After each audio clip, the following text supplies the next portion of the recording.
મિત્રો, આજે મારે એક ખુલાસો કરવાનો છે આદિવાસી ધર્મનો.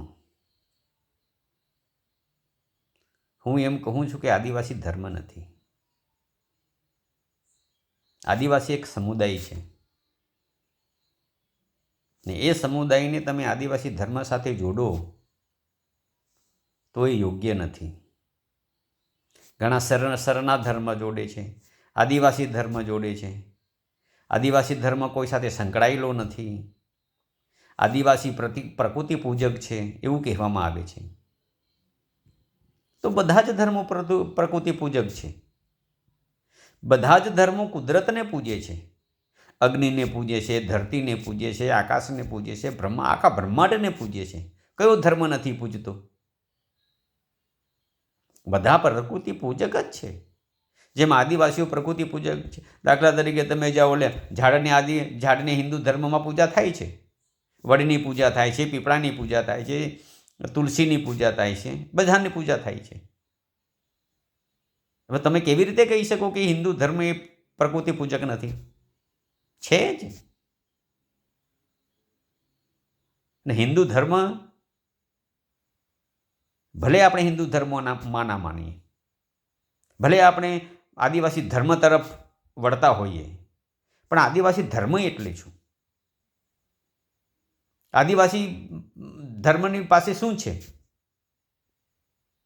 કોણ લીડર છે આદિવાસીનું, આદિવાસી ધર્મનું? કયા પુસ્તકો છે આદિવાસી ધર્મના? રામાયણ, મહાભારત, ગીતા, વેદો, પુરાણો જેવા આધ્યાત્મિક પુસ્તકો છે. એક પણ આદિવાસી ધર્મમાં આધ્યાત્મિક પુસ્તક નથી. હવે તમે કેવી રીતે કહી શકો કે આદિવાસી ધર્મ હોવો જરૂરી છે? અરે ભાઈ, હિન્દુ એક વિચારધારા છે, હિન્દુ એક સંસ્કાર છે, એક જીવન જીવવાની પદ્ધતિ છે, જીવન જીવવાની કલા છે. મનુષ્ય જ્યાં સુધી આ ધરતી ઉપર રહે એ સારી રીતે જિંદગી જીવી શકે અને આ જીવનનો બધો જ આનંદ પ્રાપ્ત કરે, એ વાતો હિન્દુ સંસ્કારમાં છે. અનેક વિધિ વિધાન હિન્દુ સંસ્કારમાં છે. આદિવાસી પાસે શું છે? મન કહો, કયા સંસ્કાર છે? દારૂ પીને ઉછળકૂદ કરવું એ સંસ્કાર છે? હિન્દુ ધર્મમાં એની મનાઈ છે. અને તમે જોજો, આજે ઘણા બધા લોકો દારૂ ન પીવાના કારણે લાંબુ આયુષ્ય ભોગવે છે, સારું ભણી શકે, એના પરિવારને, કુટુંબને એ ખૂબ તરક્કી કરાવે છે, સમૃદ્ધિ તરફ લઈ જાય છે. જે કુટુંબોમાં દારૂ પીવાય છે એ કુટુંબો તબાહ થઈ જાય છે, ખતમ થઈ જાય છે. એ હિન્દુ ધર્મમાં દારૂનો વિરોધ છે, શરાબનો વિરોધ છે.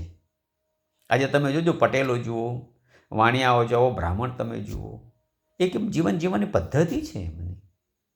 આપણે પણ એમના સાથે રહીને આપણે પણ એ સંસ્કાર પ્રાપ્ત કરીએ, હિન્દુ સંસ્કાર પ્રાપ્ત કરીએ. સૂટ બૂટમાં રહીએ, આ માથે પાઘડી બાંધી દઈએ, જીન્સ પેન્ટ પહેરીએ અને ગળામાં રૂમાલ વીંટાળી દઈએ એટલે આદિવાસી થઈ જઈએ છીએ આપણે? અરે ભાઈ, આદિવાસી તો નાગો પૂંગો ફરતો હતો.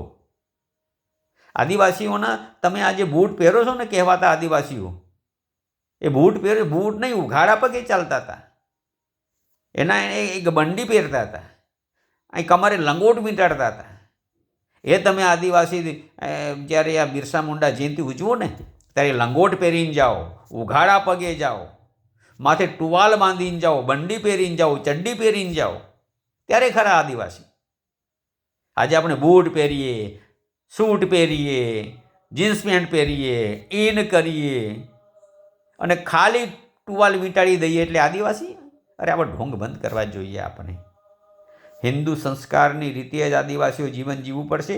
હિન્દુ સંસ્કારની રીતે જ આદિવાસીઓએ શિક્ષણ લેવું પડશે અને ત્યારે જ આદિવાસીઓની સમૃદ્ધિ થશે. નહીં તો આદિવાસીઓની સમૃદ્ધિ થવાની નથી. અને આ આદિવાસી ધર્મમાં માનનારા લોકોને હું કહું છું કે આદિવાસી ધર્મ નથી, આદિવાસી સમુદાય નથી, આદિવાસીઓ પાસે એવો કોઈ લીડર નથી. ધર્મ સ્થાપના માટે એવો કોઈ લીડર નથી. હિન્દુ ધર્મની સ્થાપના કરનાર લીડર શ્રી કૃષ્ણ ભગવાન હતા. એમણે હિન્દુ ધર્મ માટે ખૂબ લડ્યા, હિન્દુ સંસ્કાર માટે ખૂબ લડ્યા અને હિન્દુ ધર્મની એમણે સ્થાપના કરી. આદિવાસી ધર્મની સ્થાપના માટે એવો કયો લીડર છે મને બતાવો તો ખરા. કયા લીડરે આ સમાજને એક સૂત્રતામાં બાંધીને વિકાસના પંથે આગળ લઈ ગયા છે? એ કયા સંસ્કાર છે મને બતાવો તો ખરા. કયા ગ્રંથો છે મને બતાવો તો ખરા, જેથી એ ગ્રંથો વાંચીને આદિવાસી દિશા તરફ, એ ધર્મ તરફ આગળ વધે, એ ધર્મનો પ્રચાર કરે, એ ધર્મ તરફ આગળ વધે. એક પણ પુસ્તક આદિવાસી ધર્મના નામે એક પણ પુસ્તક નથી, એક પણ સંસ્કાર નથી. અને પાછા એમ કહે છે કે આદિવાસી ધર્મ હોવો જોઈએ, આદિવાસી ધર્મ હોવો જોઈએ. એ ખરેખર ભણેલા લોકો માટેનું એક શરમજનક કહેવાય. હિન્દુ સંસ્કારની રીતે જીવન જીવવું પડશે, હિન્દુ સંસ્કારની પદ્ધતિ રીતે જીવન જીવવું પડશે. હું એવું નથી કહેતો કે હિન્દુ સંસ્કારની રીતે જ જીવન જીવવું. આપણા ઘણા બધા આદિવાસીઓ ઈસાઈ ધર્મનો સ્વીકાર કરે છે, તો ઈસાઈ ધર્મ જીવન જીવવાની પદ્ધતિ છે. બાઇબલ જેવું મહાન ગ્રંથ એમની પાસે છે. એ બાઇબલમાં જે માર્ગદર્શન આપ્યું છે, જે જીવન જીવવાની જે પદ્ધતિ આપી છે, જે સંસ્કાર આપ્યા છે, એ રીતે આગળ જીવો,